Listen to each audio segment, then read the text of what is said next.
Il fut un temps où l'art s'épanouissait sous le signe de l'harmonie. Des temples grecs aux fresques de la Renaissance, il célébrait la splendeur du monde, capturant dans ses formes idéales un écho de l'ordre divin. Le beau était une évidence, un équilibre parfait entre la matière et l'idée.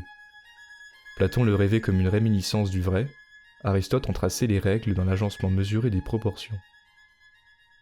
À l'aube de la modernité, Kant vient changer cette vision. Le beau n'est plus un simple effet de la nature, mais un jugement, un frisson d'universalité devant la perfection d'une œuvre. Mais un jour la ligne se brise, le cadre vacille, le romantisme s'engouffre dans cette faille, et l'art, las d'idéaliser, se tourne vers l'ombre, l'émotion, le vertige. Delacroix, Turner, Goya, leur toile ne cherche plus l'ordre mais le tumulte, le sublime, l'instant où l'âme vacille. Puis vient l'impressionnisme, ultime souffle de cette révolution. L'artiste n'imite plus, il capte et il vibre. Un reflet sur l'eau, un rayon sur une façade, un frisson dans l'air du soir, l'art ne raconte plus, il suggère. Et après ? Que reste-t-il de cette quête du beau, maintenant que les artistes ont fait exploser ces cadres, bousculer ces traditions et rejeter ces anciens dogmes ? Avons-nous gagné une liberté totale, ou sommes-nous devenus orphelins de la splendeur ? Que reste-t-il de l'art ? Bienvenue en eau trouble, bienvenue sur le navire.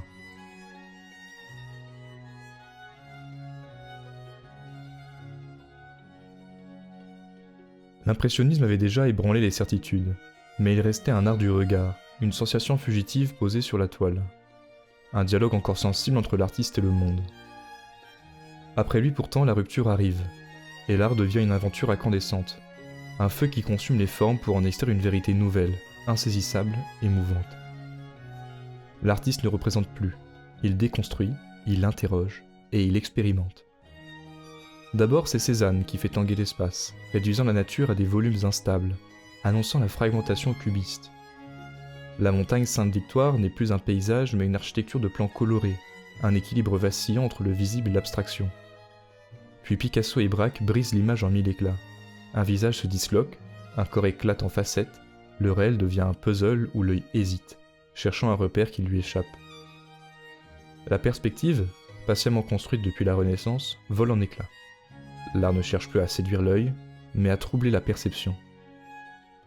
Et si la figuration elle-même devenait obsolète ? Kandinsky écoute les murmures du sensible et enlève à la peinture son sujet. La ligne se défait, la couleur s'émancipe, la toile devient un champ d'énergie pure. Mondrian réduit le monde à des harmonies de carrés et de lignes orthogonales, cherchant l'essence de l'univers dans une géométrie pure. L'œuvre n'imite plus la nature, elle tente d'en saisir l'architecture intime, son souffle invisible. Mais besoin de représenter. A-t-il encore besoin de matière ? Duchamp signe un urinoir et le nomme Fontaine, déroutant à jamais le regard. Il expose une pelle à neige, une roue de bicyclette, et voici que l'art s'évapore dans l'idée. La main du peintre n'est plus nécessaire, seul compte le geste mental, l'ironie et la remise en question. L'œuvre ne se donne plus à voir, mais à penser. Puis viennent les minimalistes. Une simple ligne, un carré noir sur fond blanc, une série de formes géométriques répétées à l'infini. L'œuvre ne raconte plus, elle ne représente plus. Elle interroge, elle s'impose comme une présence brute, dénuée d'émotion, d'attache et de mémoire. Enfin, l'expérimentation franchit une dernière frontière, celle du temps et de l'espace. L'art se dissout dans la performance éphémère, dans les happenings de Caprov, les corps meurtris de Marina Abramović, les objets abandonnés à la décrépitude de Beuys. L'œuvre devient un cri, un instant, une disparition programmée. L'art s'est affranchi de tout, explorant l'invisible, le concept, l'absurde. Il a cherché à s'étendre au-delà de ses limites, à repousser sans cesse l'horizon de ce qu'il pouvait être. Mais à force de tout déconstruire, de nier l'image, la forme, la matière, que reste-t-il de la beauté ? Peut-on encore s'émouvoir d'un carré monochrome, d'un néon clignotant, d'une installation où le vide tient lieu de sujet ? L'expérimentation, en libérant l'art, l'a aussi rendu fragile, insaisissable, parfois inaccessible. L'art contemporain a voulu s'affranchir des cadres, mais peut-on faire œuvre sans structure, sans langage commun, sans ce lieu subtil qui unissait jadis l'artiste et le spectateur ?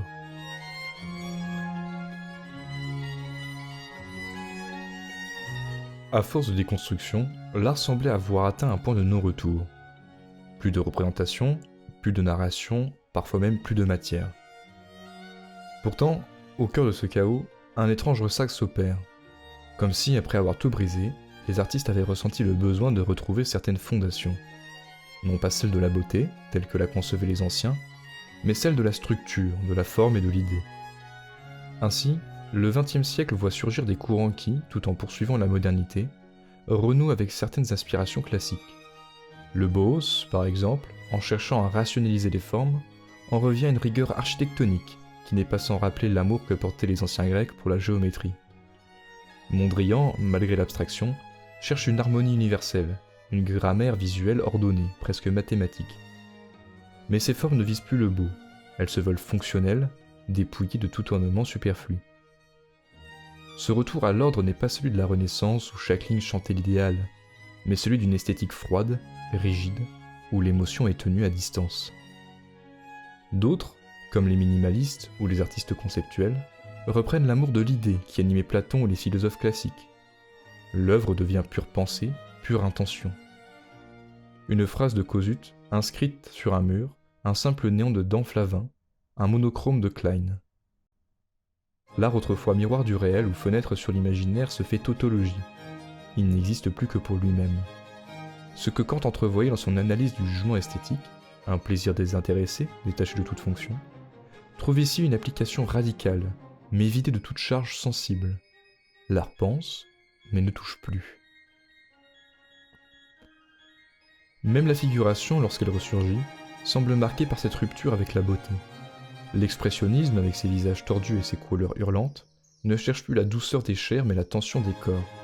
Le pop art de Warhol ou Lichtenstein, en reprenant des images de la culture populaire, les fige dans une froideur mécanique, les réduit à des icônes vides de profondeur. Le corps humain, autrefois sublimé dans les courbes d'un David ou les ombres veloutées d'un tableau de Titien, devient grotesque, mécanique, déshumanisé. Giacometti ne sculpte plus des hommes, mais des spectres effilés, fantômes d'une humanité dissoute. Ainsi, l'art contemporain, malgré sa volonté de rupture, n'a pas renié toutes les valeurs du paradigme classique. Il en a gardé, même inconsciemment, la rigueur de la forme, la puissance de l'idée et l'ambition d'un langage universel. Mais il a rejeté la beauté comme un ornement superflu, une illusion désuète. Ce choix n'est pas anodin. Il traduit une époque marquée par la guerre, l'industrialisation, la désillusion face au progrès. Comment chanter l'harmonie après Auschwitz? Comment peindre la grâce après Hiroshima? L'art n'a plus la foi de ses prédécesseurs. Il est plus politisé. Et par cela, il ne veut plus idéaliser, il veut exposer, dénoncer et choquer. Il se veut lucide, mais en se privant du beau, il se condamne aussi à la froideur, au cynisme, et parfois à l'incommunicable. Et finalement, n'est-ce pas déjà un parti pris qui joue contre la lucidité ?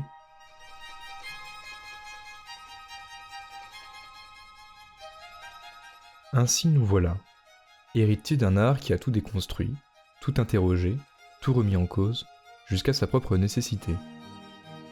Nous marchons dans les ruines de ce qui fut jadis un palais resplendissant d'harmonie et d'évidence, et nous errons dans un paysage fragmenté, où le beau semble n'être plus qu'un souvenir, un rêve moqué, un vestige d'une autre époque.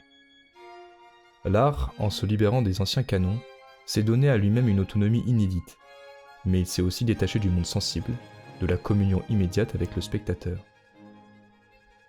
L'homme peut-il réellement vivre sans beauté ?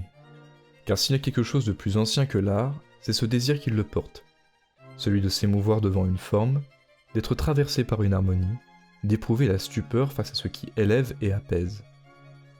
Ce besoin n'a pas disparu. Il s'est enfoui, il a été moqué, nié, recouvert sous les discours intellectuels et les manifestes de rupture. Mais il palpite encore sous les cendres, attendant un souffle pour raviver la flamme. Quelques signes annoncent déjà ce retour. Dans l'art contemporain, certains créateurs renouent avec l'idée que l'œuvre peut toucher sans pour autant renoncer à l'expérimentation.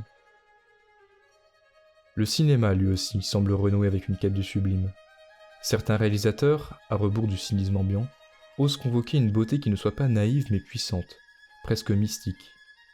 Les paysages métaphysiques de Malik, la poésie picturale de Wong Kar-wai. L'art, lorsqu'il échappe aux commentaires, lorsqu'il retrouve la force d'une vision, semble redécouvrir son pouvoir premier, celui de suspendre le temps, d'ouvrir un espace où le sensible retrouve ses droits. Mais ce retour ne dépend pas seulement des artistes. Il nous appartient, à nous spectateurs, de réapprendre à voir. Trop longtemps, nous avons accepté l'idée que le beau était suspect, réactionnaire, inutile. Trop longtemps, nous avons confondu recherche et provocation, radicalité et nihilisme. Peut-être est-il temps de revendiquer à nouveau notre droit à l'émerveillement, sans renoncer à l'intelligence, sans sombrer dans la nostalgie aveugle d'un âge d'or révolu. Il ne tient qu'à nous de rétablir le beau, non pas en retournant en arrière avec un conservatisme effréné, mais en inventant une nouvelle manière de l'accueillir, de le penser, de l'exiger. Il ne s'agit pas de nier les acquis de la modernité, mais d'y insuffler une dimension qui lui a trop souvent fait défaut, celle de la réconciliation entre l'idée et l'émotion, entre l'intelligence et le sensible.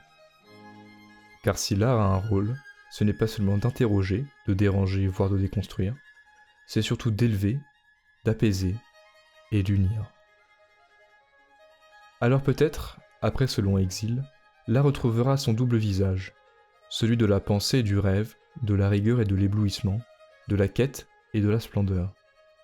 Car l'homme ne peut vivre éternellement dans la laideur, et lentement, un vent nouveau se lève.